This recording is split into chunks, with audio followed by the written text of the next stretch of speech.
Hello, my name is Jaydigains, and this is my workout vlog for the week.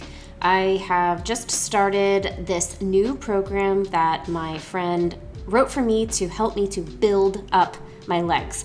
My main goal is to be able to do a 300-pound deadlift by the end of the year. And in order to do that, I gotta build some muscle onto my legs because they're tiny. And I've been kind of stuck at a plateau of 245 pounds for my deadlift for a while. So hopefully building up the machines will help me to get the weight up a little bit better. So this is day one. The program that I'm on has a bunch of sets every week of quads, hamstrings, glutes, and then, some other normal upper body stuff, but the leg stuff is like the main things. So on day one, my goal is to hit 4 sets for my quads, 2 sets for my glutes, 2 for my abs, 1 for my hamstrings, 2 for my back, 2 for chest, and 3 for my delts. So for my 4 sets of quads, I did split squats using 2 15-pound dumbbells, and I did between 12 and 15 reps on both sides. And this was, I don't know, like a good idea or a bad idea. I haven't decided yet because I've been struggling to really isolate and feel my quads working, and I definitely felt them by the end. But with this being a unilateral exercise, it's like I had to do like 8 sets of quads instead of 4. But I definitely felt my quads by the end, so I guess that was a win, but I was so tired. Then for my glutes, I did good mornings with 85 pounds on the barbell, and I did 12 to 15 on both sets, and I definitely felt my glutes firing up towards the end. I think that next week I'm going to be doing something different for my glutes because my hamstrings felt like they were starting to take over in this exercise quite a bit.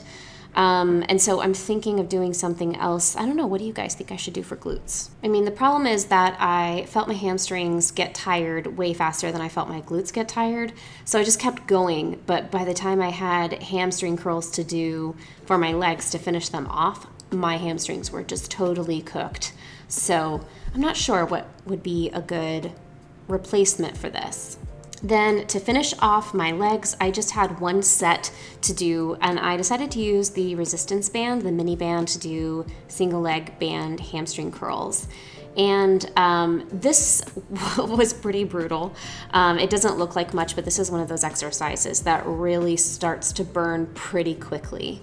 And, again, like I'm having so many issues with my hamstrings and my glutes trying to take over for each other. So I really tried to keep my glutes from doing the work and just keep it to my hamstrings. But it was a challenge here. And then by this point in the workout, after all of those sets of split squats and the good mornings, I was just, in terms of attitude, so done. Why is this not happening? I was really, really annoyed and really ready to be done. I just get really, really bratty and fussy towards the middle of the workout. But I powered through and I continued to do the thing. And once I finished up with my legs, it was time to do the upper body portion. And I decided to do a superset of chest flies on the resistance bands with some pull downs with the resistance bands, just using the same level of resistance just to keep things super simple. And like I said, I was really done and ready to be done. So I did 12 to 15 on both of the exercises, the chest flies as well as the lat pull downs. And I was definitely feeling it in my chest and my lats towards the end of all of the sets. And then we did 3 here. And then I needed to do 3 sets of work on my delts. And I decided to do 3 different exercises to emphasize the 3 different parts of the deltoid muscle. So I started with, I don't really know what this exercise is called. I've done it for many, many years. But it's like starts as a front raise and then you open up to the side. I guess it would be like a front to lateral raise. Anyway, I haven't done these in a long time and they were burning like crazy. I definitely felt that in my lateral delts as well as my anterior delts. And I did just 10 here because it was on fire. And then for my posterior delts, I used the same 8-pound baby weights to do some rear delt flies from a standing position. And so for this exercise, I was really focusing on keeping my shoulders forward and not letting my traps take over the work like I have in the past. And I was able to get 15 on these, and I felt definitely my rear delts firing up, which is an area that I have really struggled with in the past, but I was really happy with my ability to connect with them in this exercise. And then I finished off with some single arm lateral raises using a 10-pound hand weight, and I was able to get 14 on both sides. And since I started this program, I've had to adjust my understanding of rate of perceived exertion because my RPE 7 is very different from my friend's RPE 7, leaving 3 reps in reserve.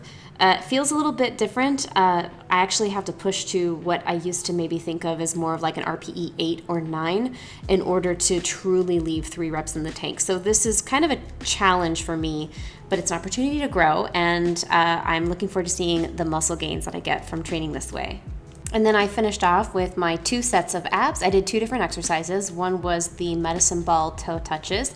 I used a 10-pound medicine ball, and I was able to do 30 reps here.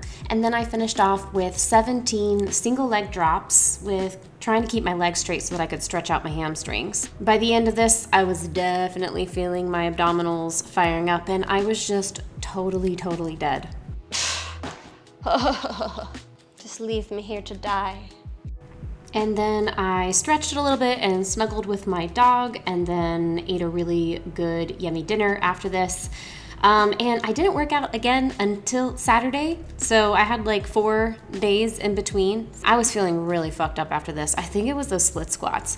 But I was able to do my Saturday workout just fine, which I'll cover in my next video. I'm gonna go rest. Bye-bye.